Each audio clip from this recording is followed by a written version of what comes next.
Sophie knew. This shot would either be her salvation or her sentence. November 24th, 5:45 p.m.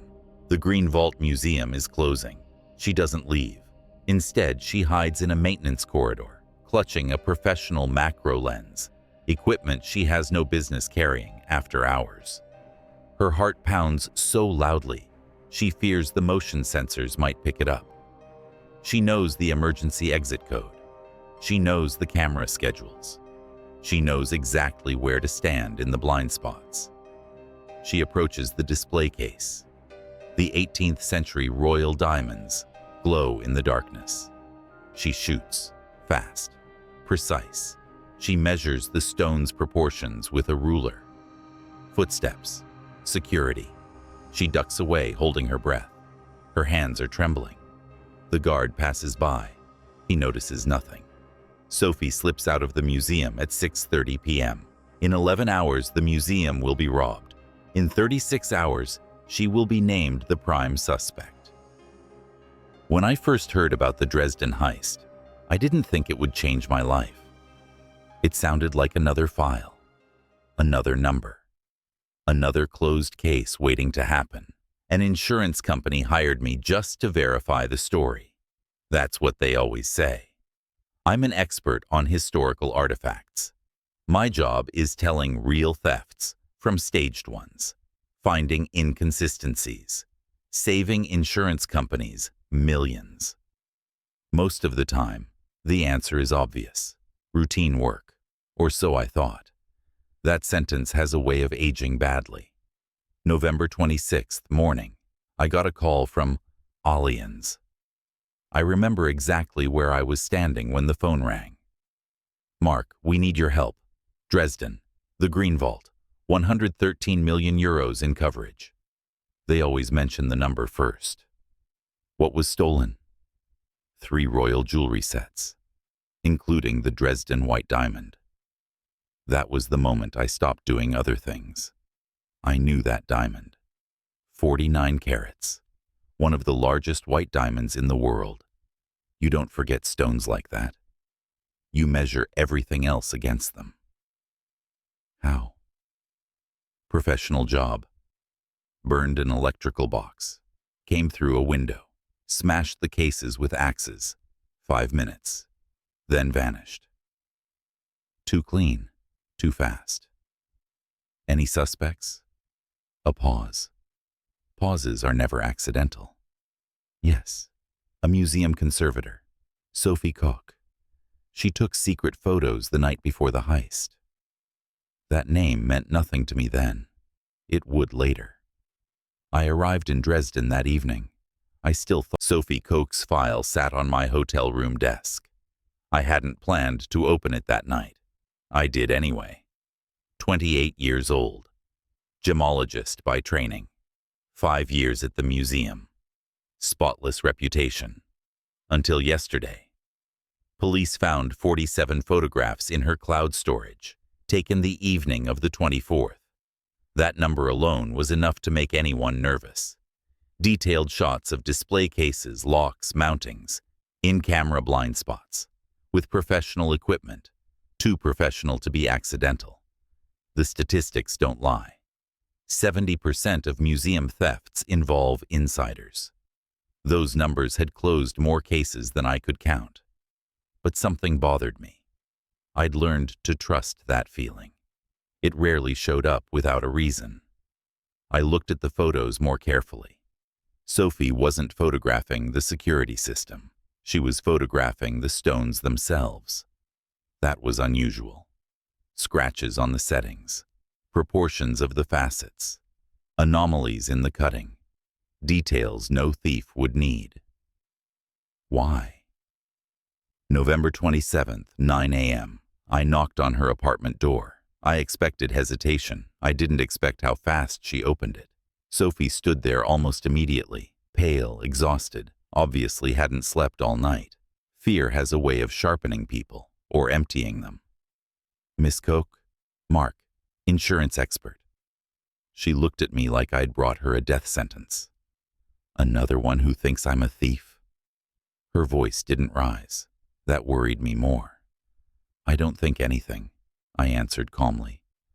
I investigate. May I come in? That was true, and not entirely. She hesitated, then stepped aside. Her apartment was neat, too neat, like someone had tried to control at least one thing. We sat at the table. I pulled out my tablet. I noticed her hands before I noticed anything else. They weren't shaking anymore. Why did you take these photos? She didn't answer right away. Because I noticed the stones looked different after the restoration. She said it carefully, as if testing whether the word would break. Different how? She took the tablet, zoomed in on one photo. See these scratches? They're from a laser tool. Those didn't exist in the 18th century. I leaned closer. She was right. That kind of mark didn't belong there. Not on royal stones.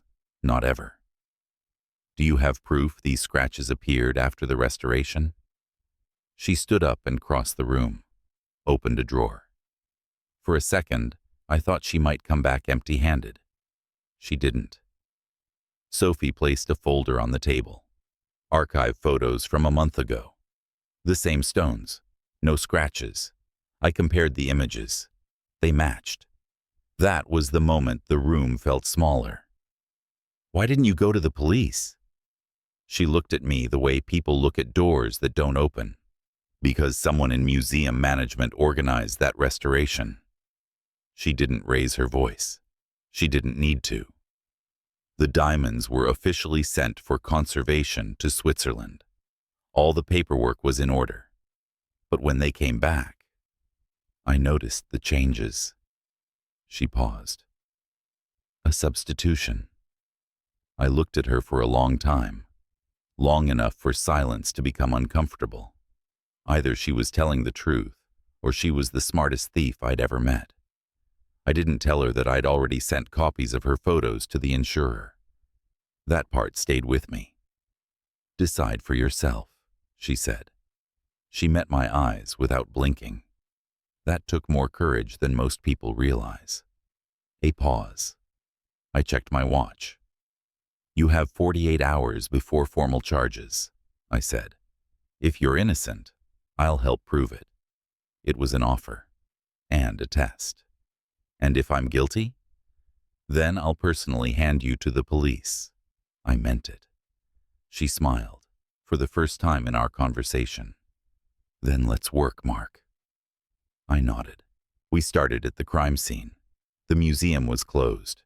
Police had finished their initial examination, but investigators were still moving through the halls. The building felt different without visitors. Hollow. Exposed. I'd arranged access. Officially. Unofficially, it felt like we were trespassing anyway. I stood by the window the thieves had come through. The grate lay to the side, bent, with clean saw marks. They sawed it beforehand, a police officer said, 2 or 3 days earlier, then glued it back. Professional work. He sounded almost impressed. I imagined it. A dark night, 2 men, slow hands, no rush, people who knew time was on their side. Sophie stood a few steps behind me, silent. I wondered if she was replaying the same scene, or a different one. I moved closer to the display case. Empty now. The broken glass had been removed, but fragments still crunched underfoot. A sound you don't forget once you hear it. How many strikes? I asked. 3, the officer replied. Tempered glass. With an axe. I closed my eyes. 1, 2, 3, glass exploding inward. Hands reaching through smoke and foam. Diamonds disappearing into fabric pockets. 5 minutes. Maybe less. Someone had rehearsed this. Someone planned this very well for them, I said aloud. The words surprised me as soon as I heard them. Sophie turned around. What do you mean? They didn't plan it themselves, I said. Someone gave them the layout, security schedule, Weak points. I paused. Professionals don't work blind. Someone from the museum? She asked. Possibly, I said. I didn't add that she was still on my list. We left the gallery without another word. Back at her apartment, we spread documents across the table. Permits, shipping records, restoration contracts. Paper has a way of looking convincing when it wants to. Sophie pointed to a set of documents. The restoration, she said, 2 weeks before the heist. The diamonds were officially sent to Switzerland. Her finger traced the signatures. The workshop exists. The documentation is flawless. I nodded. Too flawless. But I checked that workshop, she continued. They don't have equipment for this kind of work. No laser tools. No advanced cutting stations. She looked at me. It's just an office. A front. I wrote the name down anyway. Old habit. Who organized the restoration? I asked. She hesitated. That hesitation mattered. The museum curator, she said. Dr. Wilhelm Schroeder. The name carried weight. Experience, reputation, connections. People like that don't make careless mistakes. I added it to my notes. That was when my phone rang. Unknown number. I almost didn't answer. Almost. Yes? The voice on the other end was calm, controlled. Too calm. Mark, stop digging. This isn't your business. I straightened. Who is this? A friend, the voice said. Someone who doesn't want you learning the truth. I glanced at Sophie. She was watching my face, not the phone. You still have time to walk away, the voice continued. Take the insurance report. Close the file. A pause. People who dig too deep tend to lose things. The line went dead. I lowered the phone. For a second, the room felt very quiet. Wrong number? Sophie asked. No, I said.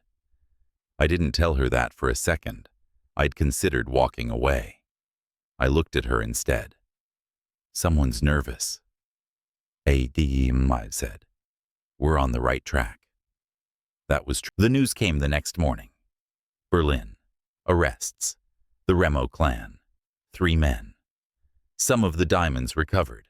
The headlines moved fast. Faster than the facts. Police let me sit in on the interrogation. That alone told me how much pressure there was to close this case. The leader sat across the table calmly, experienced, controlled, a man who knew the value of silence. Who hired you? The detective asked. A middleman, he said. Didn't give a name. He shrugged. Who gave you the museum layout? It was in an envelope, with the money. No hesitation, no emotion. Did you know you were stealing copies? The word landed harder than expected. The man flinched, just once. What? He said. The diamonds. The detective continued. They're replicas, high quality, but not originals. I watched his face change. Confusion, then anger, then something like understanding. He hadn't been the hunter. He'd been the tool. After the interrogation, I stepped outside and called Sophie. They stole copies, I said. The real diamonds were already gone. There was a long pause on the line. Gone where? She asked. I don't know, I said. But we don't have much time. How much? 72 hours, maybe less. If the real Dresden white crossed a border, it would disappear forever. We met at her apartment again. The table disappeared under documents, photos, measurements, restoration logs, the kind of chaos that only makes sense to people who've stared at the same problem too long. Schroeder organized the substitution, I said. 10 years ago. He sent the real diamonds for restoration, swapped them for copies. I tapped the table. Then he sold the originals. Or so we thought. And now? Sophie asked. And now he staged a robbery. I continued. Wrote off the loss. Collected insurance. She didn't look convinced. How do we prove it? She asked. I didn't answer right away, because I didn't know. We need the buyer, I said finally, or the stone. She stared at the photographs, longer than necessary. That was when I noticed it. The stillness. Mark, she said quietly, what if the diamond wasn't sold? I looked up. What do you mean? What if it was hidden? She picked up one of her photos, zoomed in. Her finger traced the measurements on the screen. Look at this brooch, she said. It's always been in the museum. Nobody cares about it. She pulled up an archive image, then a recent one. The proportions don't match. The stone is smaller now, by 2 millimeters.